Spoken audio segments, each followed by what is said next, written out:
Max, welcome to Waterstones. Thank you.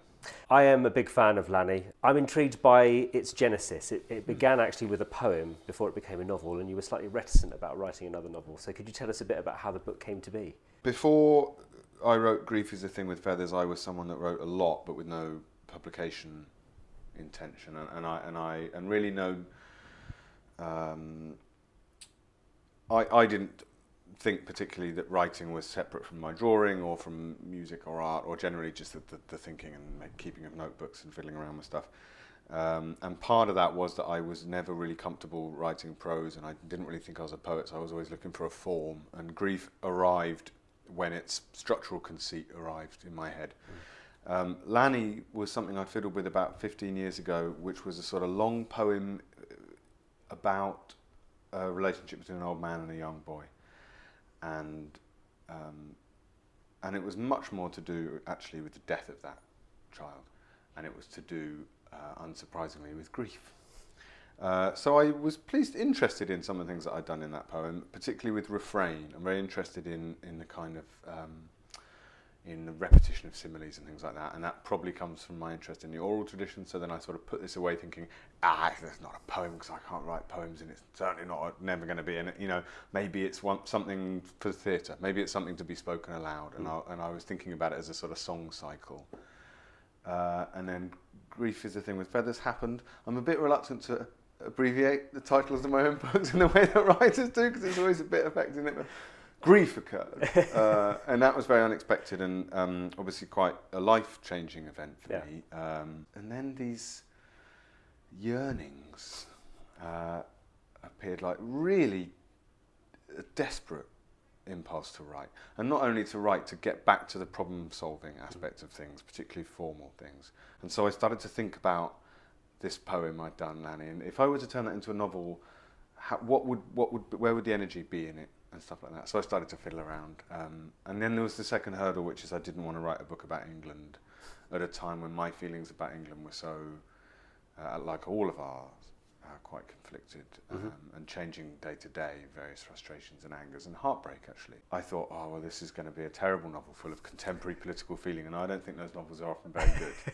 So I left it, because the last thing anyone wants to read is a Brexit novel. Yep. And then I had various solutions occur to me as I thought more about it, and changed. I think I changed a little bit in the last couple of years, particularly my relationship to the landscape, but also my children growing up a bit, the experience of going around the world talking about grief, but also talking about poetry and prose and form. So then I felt very ready to do it. And then I felt, in terms of there being a sort of second book syndrome, what will it be like to sit down and do this deliberately, because the first time was an accident. And so when I sat down with a blank sheet of paper, it was magical. Oh, it was magical. It wasn't terrifying. I loved it. Okay. And I loved it in a way I used to shout to my wife, "This is it. Yeah. This is what I want to do." It was wonderful. That blank page very quickly fills up with a lot of words. There's an incredible piece of typesetting in this book where we hear the disparate voices of this English village community. That must have been quite complicated for you to create, presumably. I mean, does that mean there are main characters that we follow throughout the book, but there are also these voices, and does that mean that you have fully fleshed out these characters that populate the village? Yeah, some of them alarmingly so, given that they don't have a life. That's the job, I think, is you do all the work, and then you take it all out. You're stripping away. So I mean, particularly the key characters, the Mrs. Lartons or Robert. I know everything about those people in a very voyeuristic and dead Papa Toothwort-ish way. I've really looked at them and thought about them and can consider very intimate physical details about them, because that's fun, and I like that, and I like people watching, especially if the people are made up. Sitting and setting someone up in your mind and watching them go about their day, watching them confront a political crisis or a personal crisis or an illness or whatever. It's gorgeous work to be doing. So I liked that. I like that a lot. The village voice, the chorus you're referring to, the text, that was tricky because there were certain rules I set myself. Like it can't rhyme, like it can't be poetic, like it can't be punctuated. So each one is distinct within the so those sorts of things made it more fun, but also trickier. And also I didn't want it to be a chorus voice, and I didn't want it to be. I wanted it to be sound, not text. So I wanted it to spill over the printed page which meant I didn't want it to be borrowing any of the energy of the printed page as it relates to prose or poetry or paragraphs, or, you know. So so that was tricky, but that good tricky, like fiddling tricky for a long time, months. And then also, I didn't want it to be overtly political, but obviously life is political and texts are political. I didn't want it to be specific geographically, but I realised actually it was going to have to be. It's obviously not a northern village. It's obviously a home counties village because of the proximity to London. So then I went and spent time in some of these villages and realised that actually, only very recently were they defined. They were rural places and they had rural industry and they were defined by agriculture and things. And only recently have they been defined by their proximity to London. So, you know, then looking in parish magazines and on notice boards and that kind of thing, and getting a bit nosy about people's lives. And it's also a book, so partly because of that chorus of voices you're talking about and the typesetting that happens there, but I think also there is something about this book needing to be a physical object and that the reading of it is improved by having it in your hand. Was that something you were conscious of whilst you were writing it, or is it only when you get the finished product in your hand that you appreciate it? It is, yeah, and they've done a very beautiful job on it, on making the outside of the book speak to and speak of its insides. A very special piece of publishing, I think. Very loving.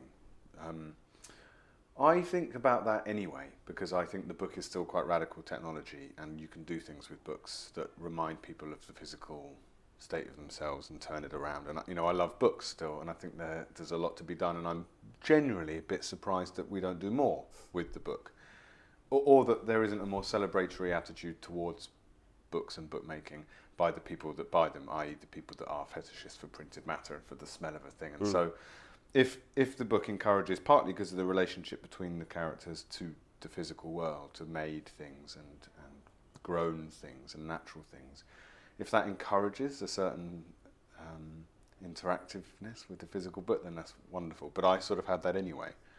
I mean, I've just been downstairs, just sniffing and licking and prodding things. But that's how I am with books. Yeah. Because I want it to be a physical experience. And also, if you're reading a novel, you are going to be spending whatever it is, 16, 20 hours with this book. And I think that it's time the novelist considered that, as opposed to watching a box set or listening to something in their earphones or watching something at a distance of 35 yards or whatever. That privacy is pretty radical these days, and so is the longevity of it. Quite amazing to have someone sit and watch your one-man show with you for So what are you going to give them, and what are you going to make them think about? And especially because I'm really interested in the fact that the novel is an artificial thing. It's a made-up world, and you know that, and I know that, and there are things in this book which I hope stimulate your readerly sense of what's real and not real, like the breath marks and things like that. They're like Dickinson's Dash for me. They're like a reminder to go, remember, this is all a similar. You know, this isn't real life. This is me using language to prod you and tease you into being empathetic with these characters that you know aren't real, but they are very real and very true. You know, so it's part of a kind of loving game I have with text anyway. There is something about the care that you've taken, not just with the sort of construction of the text, but with your characters. And you said there about how we have empathy for them even though we know that they're not real. But I had a very, very emotional response to reading this book, partly I think because I did read it in one go without leaving the characters. But I was incredibly invested in Lanny, and I was worried about him, and without wanting to get into too much sort of spoilery detail about what happens in the book, I think that other readers will have the same effect on them. They will care about what happens to him. But I know that you, as the author of the book, have your own relationship with that character, and in fact that what happens to Lanny was not set, that you tried various different endings to that book. And I wonder why there were different endings, how they changed, and how you settled on what you settled with. I like how you appear to be asking quite a simple question, but actually ask a huge question. There's so many different answers. One is that endings are problematic things in novels. Yeah. I very rarely land on the ending of a novel and think, oh, they've done that well. Whereas that isn't the case with poetry and short stories, and actually kids' books tend to end better than novels. I thought about having multiple endings like those Choose Your Own Adventure books. But as I got deeper and deeper into it, and as the work of actually creating Lanny, while never really looking at him, like all the others, as I said to you, I can tell you what they eat for breakfast. I can tell you, with which hand Robert picks his nose and how he does it, etc. None of that's in the book, but it's in my head. With Lanny, none of that is there. I never looked at him, which is why he's the hole in the middle of the book, because he's only created by everyone else's feelings about him, and that happened and was very surprising and intense and satisfying work, novelistic work, and I thought, well, this is what this book is going to be about. And then I did love him, and I think that one has to accept that there are transferences from one's life, the way I feel about my children and possibly even my friends and parents and inevitably this country and landscape, and all those things became this sort of throbbing centre of the book, which I could not look at, but I realised was alive and kicking and somehow out of my control. And then I thought, well, in a way, Peggy, the character, thought for me to say, actually, you need to have the confidence and the self-belief to go where you want to go with this. And that be quite surprising, and we don't want to do spoilers, but certainly not a scene I imagined writing, but it's a scene that gave me great pleasure to write, because it ticked all these sort of boxes I'm talking about to do with, I don't believe there should be a line between realism and so-called magic realism. I think one of the problems with the realist tradition and with the kind of anti-intellectualism and a sort of closed-mindedness about performative experience and drama and art and music is a sort of shutting down of the possibilities, and I wanted a kind of warmth, and I realised I'd gotten to this position where the characters were saying, well, go on then, and I was like, I don't know I can, and then I tried it a few times, and it's a difficult thing, and at times I thought, it's a bit like the characters at the end of my first book, the book finishing with these people standing on the beach screaming, I love you, I love you, I love you.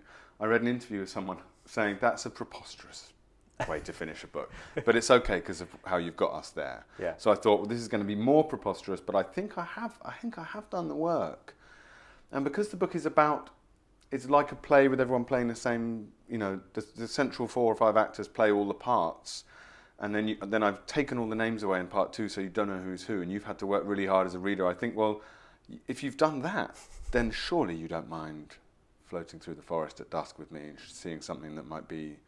So it's about what the readers earn, but what I think the characters have earned and all that. And also, this time in all of our lives, in our relationship to this island and kind of this island story and the stories we're all being told, I wanted something magical. And I feel we need something magical, and especially us grown-ups, we really need to just have some time to tell our children these stories and let our children tell us these stories. And I thought, actually, I don't want to swear, but I thought, flip it. I didn't expect to write another book, but now I have. I may as well really pour it all in. And it's a bit like when, it's lovely that you would ask the question framed and phrased in terms of care. It's about how much care I have for them, and for literature, so it was a sort of opening out, a pouring in, and it might very well enrage or appall some readers,